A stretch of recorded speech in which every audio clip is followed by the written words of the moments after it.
ایک بھائی نے پوچھا ہے کہ موضوع حدیثیں کیا ہیں اور یہ ہمارے نبی صلی اللہ علیہ وسلم کی طرف کیسے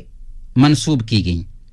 سب سے پہلے اگر ہم اللہ کے نبی صلی اللہ علیہ وسلم کے فرمان پہ غور کریں تو اللہ کے نبی صلی اللہ علیہ وسلم نے اس بات کی نشاندہی کر دی تھی کہ جو لوگ اللہ کے نبی صلی اللہ علیہ وسلم کی طرف حدیثیں گڑھیں گے، حدیثیں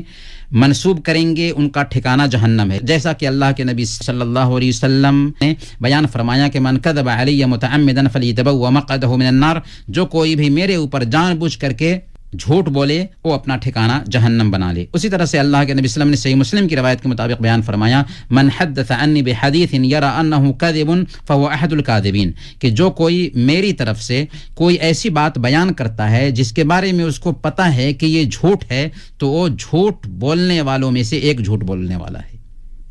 پھر اسی طریقے سے اللہ کے نبی صلی اللہ علیہ وسلم نے پیشنگوئی بھی کر دی تھی کہ بعد میں ایسے لوگ پیدا ہوں گے جو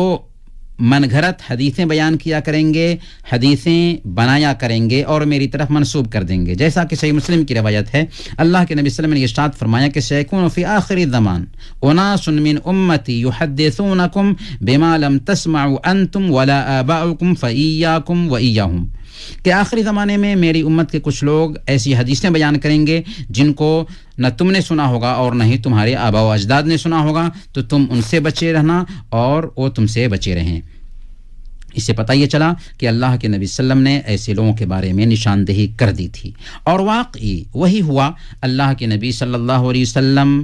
کی وفات کے بعد حضرت عثمان رضی اللہ تعالی عنہ کی خلافت میں بہت سارے فتنوں نے سر اٹھایا۔ اس میں عبداللہ بن سبا یہودی کا فتنہ بھی تھا جو ظاہر میں اسلام قبول کرتا ہے، اس کے بعد مسلمانوں کے بیچ میں تفرقہ پیدا کرنے کی کوشش کرتا ہے، یہاں تک کہ حضرت علی رضی اللہ تعالیٰ عنہ کی خلافت عمل میں آتی ہے، اور اسی زمانے میں جنگ صفین اور جنگ جمل وغیرہ مسلمانوں کے بیچ میں جنگیں ہوئیں، پھر بہت سارے فرقے پیدا ہوئے۔ انہی لوگوں کی سازشوں کا نتیجہ تھا کہ فتنہ وضع حدیث پیدا ہوا، یعنی حدیث گڑھنے کا فتنہ پیدا ہوا۔ لوگ قرآن کی طرف توجہ نہیں دے سکتے تھے کیونکہ اللہ رب العالمین نے قرآن کی زبان نہایت ہی اونچے پیمانے کی رکھی ہے۔ قرآن کے اسلوب کے جیسے کوئی بھی انسان، چاہے وہ انسان ہو یا جنات ہو، ایک آیت بھی بنا کر پیش نہیں کر سکتا۔ تو انہوں نے سوچا کہ اسلام کو بدنام کرنے کے لیے اللہ کے نبی صلی اللہ علیہ وسلم کی احادیث میں کچھ خلط ملط کر دیا جائے۔ اس راستے میں بہت سارے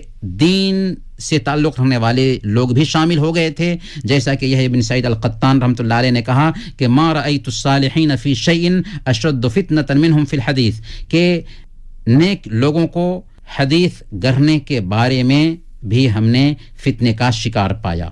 برکیف اللہ تعالیٰ نے اس دین کی حفاظت کے لیے بہت سارے ائمہ کو پیدا کیا تھا۔ کچھ محدثین نے اپنا کام ہی سمجھ لیا تھا کہ وہ ایسے لوگوں کی زندگیاں بیان کریں، ایسے لوگوں کی زندگیاں لکھیں، ان کی سیرت کا ایک ایک حصہ نوٹ کریں جو اللہ کے نبی صلی اللہ علیہ وسلم کی احادیث بیان کرتے ہیں۔ ایسے لوگوں کی تعداد 5 لاکھ سے زیادہ پہنچتی ہے، اور باضابطہ مسلمانوں نے یہ کام کرنے کے لیے ایک فن ایجاد کیا جس کا نام اسماء الرجال ہے، اور اس فن میں لاکھوں لوگوں کی زندگیاں محفوظ کر دیں۔ اسی لیے مشہور German doctor Sprenger Bengal Asiatic Society کا یہ سیکریٹری رہ چکا ہے۔ اس نے جب اپنے زمانے میں ہندوستان سے الصحابہ فی تمییز الصحابہ کتاب چھاپا تو اس کے مقدمہ میں اس نے اس بات کا اعتراف کیا کہ دنیا میں کوئی قوم ایسی نہیں گزری اور نہ آج ہے